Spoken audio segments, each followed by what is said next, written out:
Good afternoon, everyone. I want to welcome you to our presentation on the spatial interpretation of increased fire risk. Today we are focusing specifically on how invasive grass structures interact with shifting climate drivers to dramatically alter wildfire intensity in the southeastern United States. To give you a brief background, the southeastern U.S. relies on a natural historical fire regime to maintain its ecosystems. However, invasive species like the Congan grass and Japanese climbing fern are completely disrupting this balance. They create continuous, highly flammable beds of fine fuel across the forest floor. When you combine this massive increase in surface fuel with the rising temperature and heat waves driven by climate change, the result is a supercharged fire regime. These fires burn significantly hotter and more frequently, threatening native tree canopies and local communities that simply aren't adapted to this level of thermal stress. To break down exactly how we analyze this ecological threat, here is our agenda for the next few minutes. First, we'll cover our methodology. I will detail how we use the IMAPS spatial tool alongside recent peer-reviewed literature to track regional vegetation moisture and heat wave durations. Next, we will look at our results. I will share our spatial visualizations and compare our data mapping directly to the specific findings of our 2026 literature review. And finally, we will conclude with the discussion on the implications of these findings. Specifically, we will cover why land managers must abandon static fire risk maps in favor of dynamic, real-time spatial monitoring. With that roadmap in mind, let's dive right into our methodology.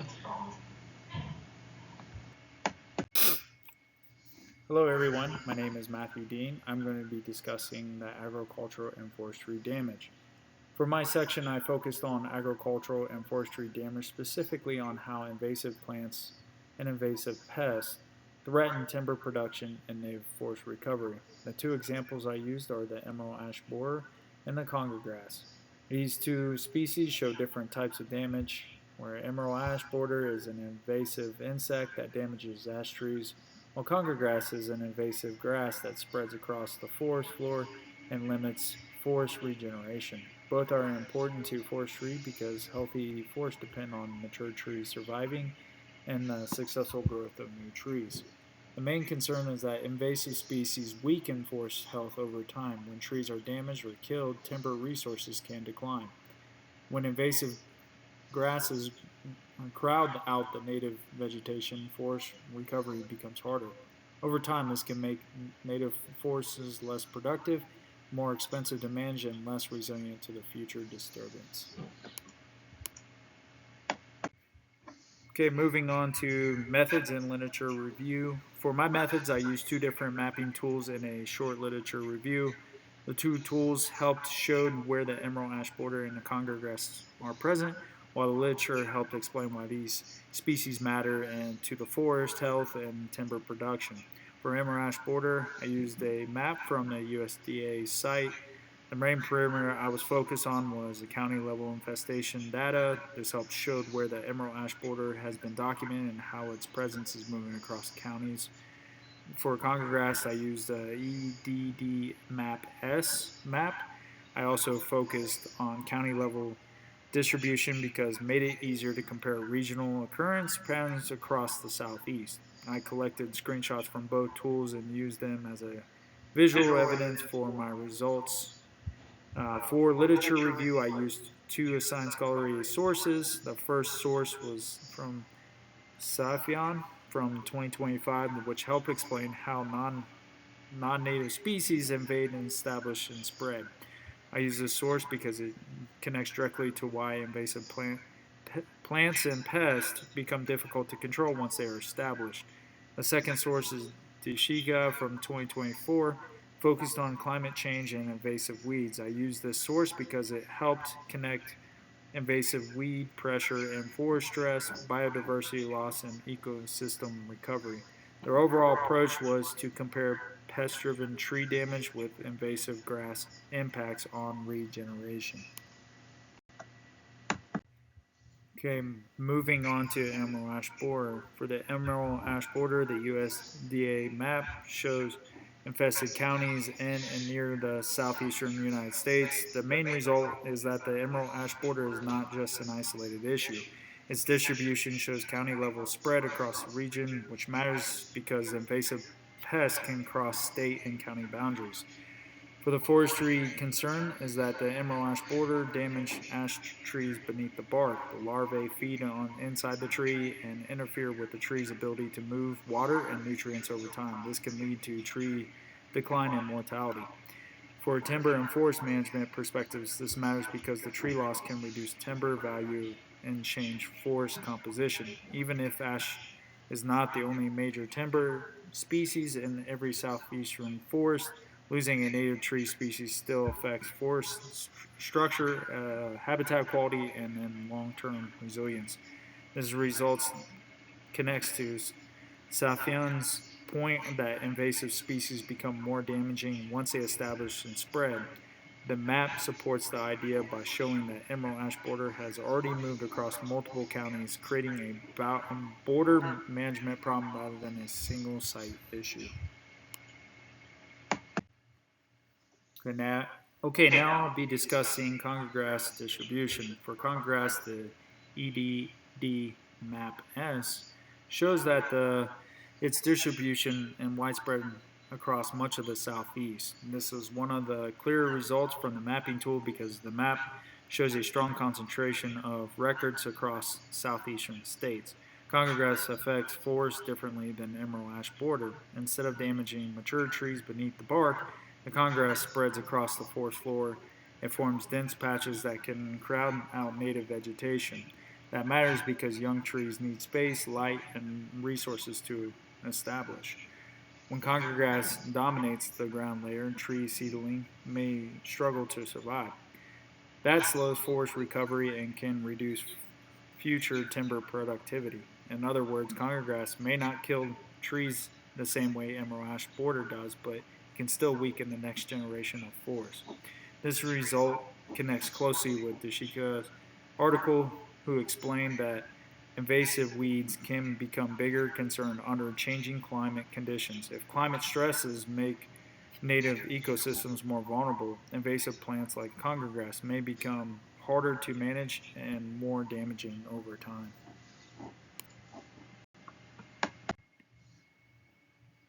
Okay, moving on to my final slide, I'm going to be discussing forest damage and resilience. Overall, I found that emerald ash borer and congergrass damage forests in different but connected ways. Emerald ash borer represents direct pest damage because it attacks trees and contributes to tree decline. Congergrass represents invasive plant damage because it limits native vegetation and forest regeneration. What this means is that the invasive species affect both current forest and future forest. Emerald ash borer can reduce the number of healthy mature trees, while congergrass can reduce the ability of new trees to establish. Together, they create long-term problems for timber production, native forest recovery, and ecosystem resilience. The implications are important for landowners, foresters, and natural resource managers. If these species continue to spread, management costs will likely increase. Forest managers may need to spend more time and money on monitoring, control, removal, and restoration. Early detection becomes important because invasive species are usually harder to manage after they become widespread. The mapping tool supports the literature review rather than refuting it. It's often explained that invasive species become harmful when they're established and spread, and emerald ash borer map showed a real example of that spread in the county level. Desika's article discussed invasive weeds, climate pressure, and ecosystem stress, and the congergrass map supported that by showing how widespread congergrass already is across the southeast. The main takeaway is that the invasive pest and plant damage forests in a different way. Both can reduce long-term timber productivity and ecosystem resilience. For forestry management, prevention, early detection, and native restoration are key strategies for eliminating long-term damage. At this time, I will now be followed by Thomas Collett. Hello everyone, my name is Thomas Collett, and as the data and tool analyst for our group, my presentation focuses on the spatial interpretation of increased fire risk. Today I'll be walking you through an IMRAD analysis of how invasive grass structures interact with climate drivers to increase wildfire intensity and frequency of the southeastern United States.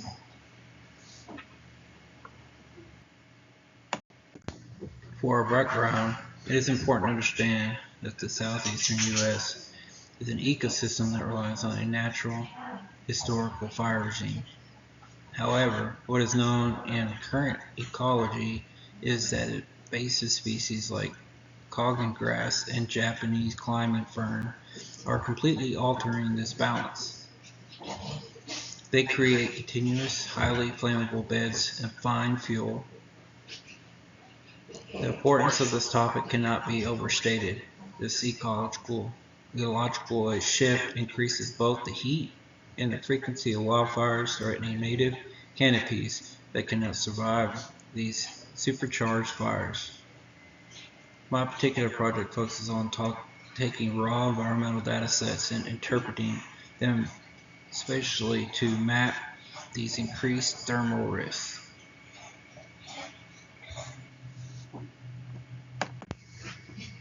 To analyze this, I utilize specific spatial tools in academic literature. For my methodology, I relied on IMAPs and GIS mapping tools.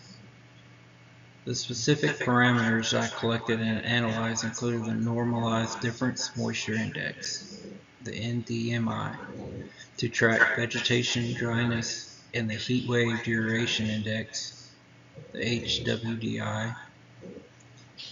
For the literature review phase, I used academic databases with search terms such as invasive grass fuels loads southeastern U.S. and compound dry hot extreme fire.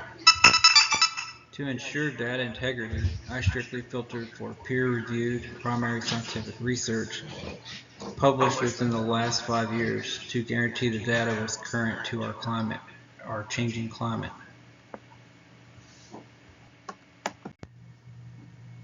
Moving on to the results, on the left you can see the spatial visualization from the IMAPS tool showing high fuel concentration areas intersecting with thermal stress anomalies. On the right is a summary table of literature findings. Dominence's 2026 dataset quantified the sheer volume of fuel, noting a 63% reduction in hazardous surface fuel when properly managed. Liu et al. Mapped the climate side, finding that heat waves create sudden non-linear ignition thresholds. And finally, Stone and Andrew provided the regional context, proving that these invasive grasses permanently alter the historical fire frequencies in southeastern habitats.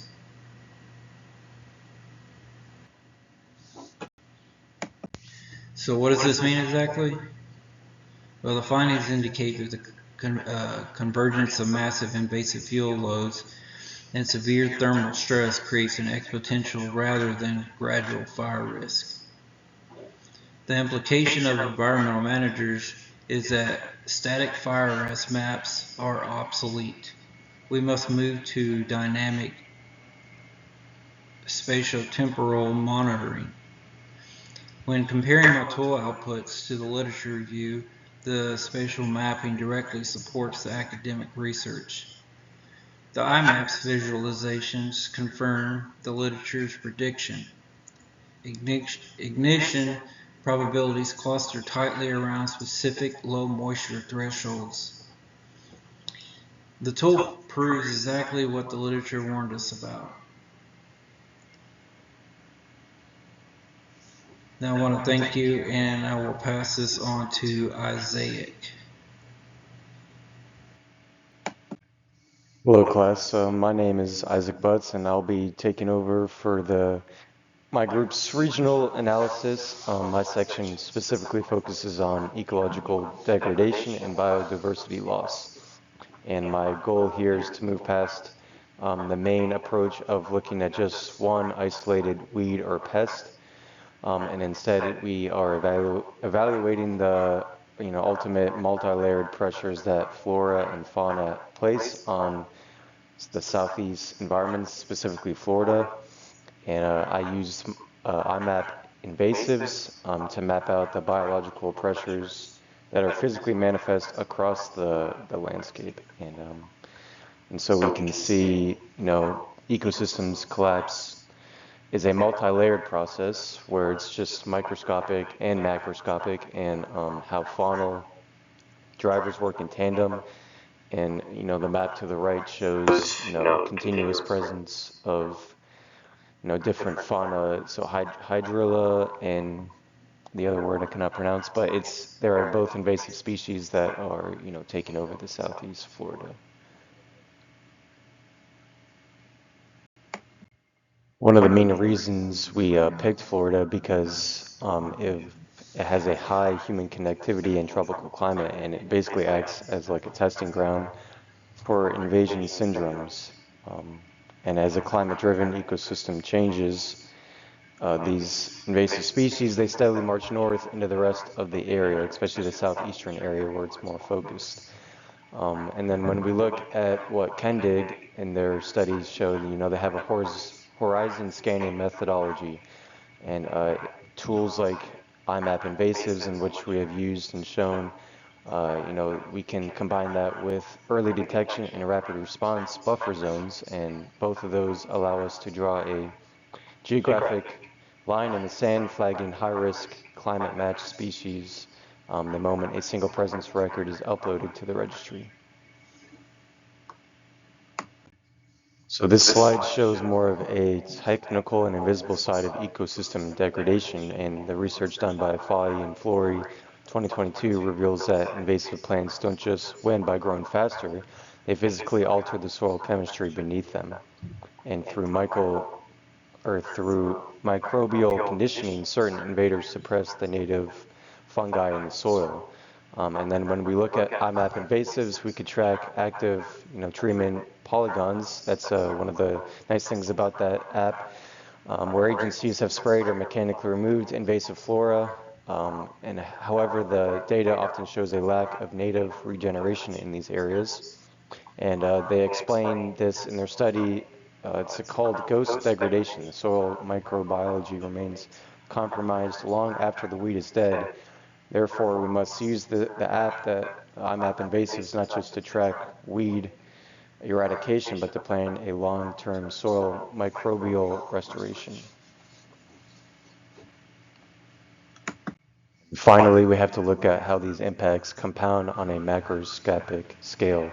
And while my primary focus was, considering vegetation and aquatic habitats, McKnight and other people in that study demonstrate that invasive animals act as a major accelerator of plant loss. And one of their animals that they studied was black spiny-tailed iguana. They show that these opportunistic herbivores aggressively overgraze remaining plants, and they also outcompete keystone species like the gopher tortoise for critical burrow networks. And so to tackle this, we can use the multi-taxa capabilities of IMAP invasives. And we can multi-layer the invasive plant data on top of the exotic animal distribution maps. As seen to the right of us, we can identify exact hotspots where flora and fauna work in tandem to cause total ecosystem collapse, allowing for a targeted regional management. I think this is important in the grand scale of things to understand where both fauna and flora work together, and how this is a great deal of data that we can see and use for regeneration of invasive species.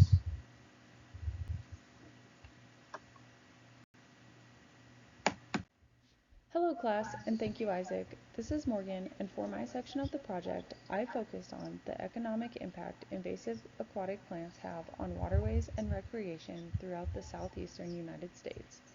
Aquatic invasive species spread rapidly and often form dense mats that block waterways and boat access, reduce water quality, and interfere with recreational activities like boating and fishing. Some of the most problematic species include water hyacinth, hydrilla, water lettuce, and Carolina fanwort. These species can outcompete native vegetation and disrupt entire freshwater ecosystems. The impacts are not only environmental. Local economies that depend on recreation and tourism are also affected when waterways become difficult to access or maintain. This creates long-term economic strain for state agencies and communities. Research shows that aquatic invasive plants create both ecological and economic problems. According to Macedo et al. 2024, invasive aquatic plants have caused more than $32 billion in global economic costs. Searcy et al. 2023 identified South Florida as one of the most heavily invaded continental regions globally, with more than 1,500 established non-native plant species. The study explains how trade, tourism, urbanization, and climate conditions increase invasion pressure throughout the Southeast. These species reduce oxygen levels, damage aquatic habitats, and interfere with nutrient cycling. Dense vegetation mats also prevent sunlight from reaching native plants and can increase decomposition in the water. Economically, invasive plants reduce boating access, damage irrigation systems, and decrease recreational opportunities. One important finding from the literature is that most of the spending occurs after damage has already happened, instead of being invested into prevention and early management. This demonstrates how expensive invasive species become once they are fully established. I used IMAP invasives to connect the literature review to real-world infestation patterns. The peer-reviewed studies explain the environmental and economic impacts caused by invasive aquatic plants, while IMAP helps visualize where these species are spreading throughout the Southeast. Searcy et al. 2023 demonstrated that invasive species richness is strongly concentrated near urbanized regions and transportation corridors throughout South Florida. These patterns align closely with IMAP invasive spatial records. The maps show that invasive aquatic plants are heavily concentrated around major recreational waterways and freshwater systems. This is important because the economic impacts are directly connected to boating access, fishing activity, water management, and tourism. Using the map, I also observed that water hyacinth showed some of the highest concentrations of occurrence records throughout Florida, compared to the other aquatic invasive species examined in this section. Spatial monitoring tools like IMAP invasives also support early detection and rapid response strategies by helping managers identify where invasive populations are increasing. One example of a major invasive aquatic species is Carolina fanwort. According to Roberts and Florentine 2022, this plant is highly adaptable and spreads rapidly through stem fragmentation, rhizomes, and seeds. It is commonly introduced through the aquarium trade and has become established across more than 21 countries. Once introduced, it forms dense underwater infestations that crowd out native vegetation and reduce biodiversity. These infestations create major problems for boating, fishing, and waterway access. The plant also changes water chemistry and can reduce oxygen levels during decomposition. Management is difficult because fragments can regrow easily, meaning repeated treatments are often required. Researchers also warn that climate change may increase the future spread of invasive aquatic weeds like Carolina fanwort. Another important study examined 17 years of monitoring data across 34 lakes in Florida. Researchers evaluated how invasive aquatic plants affected fish communities, biodiversity, and ecosystem health. The study found that invasive macrophytes can alter aquatic habitat structure and interfere with recreational activities. Dense plant growth can limit boating access, and reduce the overall recreational value of lakes. However, the study also found that long-term management programs may help reduce some severe impacts by limiting invasive plant populations before they become overwhelming. This highlights the importance of continuous monitoring, early detection, and active management strategies to protect both ecosystem health and local economies. Overall, aquatic invasive species create serious challenges for waterways, recreation, and ecosystem resilience throughout the Southeast. Once invasive species become fully established, management becomes much more expensive and difficult. This is why prevention and early detection are critical. Future management efforts should focus on public education, stronger monitoring systems, rapid response strategies, and restoration of native aquatic vegetation. The final takeaway is protecting freshwater ecosystems is important not only for biodiversity, but also for recreation, tourism, and local economies that depend on healthy waterways. Thank you for your time, and I will be followed by Tyler Frazier. Hello, my name is Tyler Frazier, and today I will be discussing the wildlife impacts of invasive species in the southeastern United States. I will specifically be covering how the invasive Burmese python and feral hog have impacted these native ecosystems. Over the past several decades, invasive species have become one of the most significant ecological threats in this region. These organisms disrupt natural ecosystems because they often lack natural predators and reproduce rapidly, thus allowing their populations to expand unchecked. Feral hogs and Burmese pythons are especially destructive because they impact ecosystems in different ways that exponentially increase destruction. Feral hogs damage habitats through rooting and foraging behaviors, while Burmese pythons prey on native wildlife species. Together, these invasive species contribute to habitat destruction, biodiversity loss in the region, and the spread of disease. As invasive populations continue to grow, many native species struggle to recover. This can create a long-term ecological instability and threatens the health of the southeastern ecosystem overall. This slide focuses on how invasive species, particularly the feral hog, contribute to vegetation destruction and ecosystem degradation. Feral hogs destroy native vegetation through behaviors such as wallows, rooting, and crop damage. Also, excessive foraging. Rooting occurs when the hogs dig through soil searching for food, which uproots plants and damages sensitive vegetation. This disturbance negatively affects wetlands, forests, and grasslands by altering soil erosion and decreasing water quality. It also interrupts the natural regeneration process that ecosystems depend on to recover after environmental stress. Research conducted in states such as Arkansas, Louisiana, and Texas have shown that areas with dense feral hog populations experience severe environmental degradation, especially in agricultural lands and wetland habitats.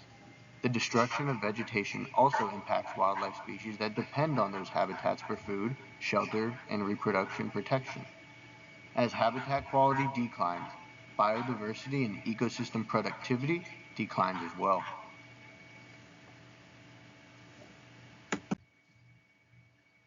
This slide discusses the impact invasive Burmese pythons have on native wildlife populations. Burmese pythons are apex predators within the ecosystems they invade, particularly the Florida Everglades. They prey on a wide variety of native mammals, birds, reptiles, and amphibians. Because they consume so many different species, they significantly alter predator-prey relationships and disrupt food webs in the region. Research conducted in the Everglades has documented major declines in native mammal populations following the spread of Burmese pythons. Species such as raccoons, rabbits, foxes, and possums have experienced dramatic reductions in population numbers. The graph on the left side of the slide demonstrates these declines by comparing mammal observations before and after python populations became established in the region. Additionally, DNA metabarcoding studies have shown that pythons consume a broad range of species, including even endangered animals. This highlights how invasive predators can threaten biodiversity and place additional pressure on already vulnerable wildlife populations.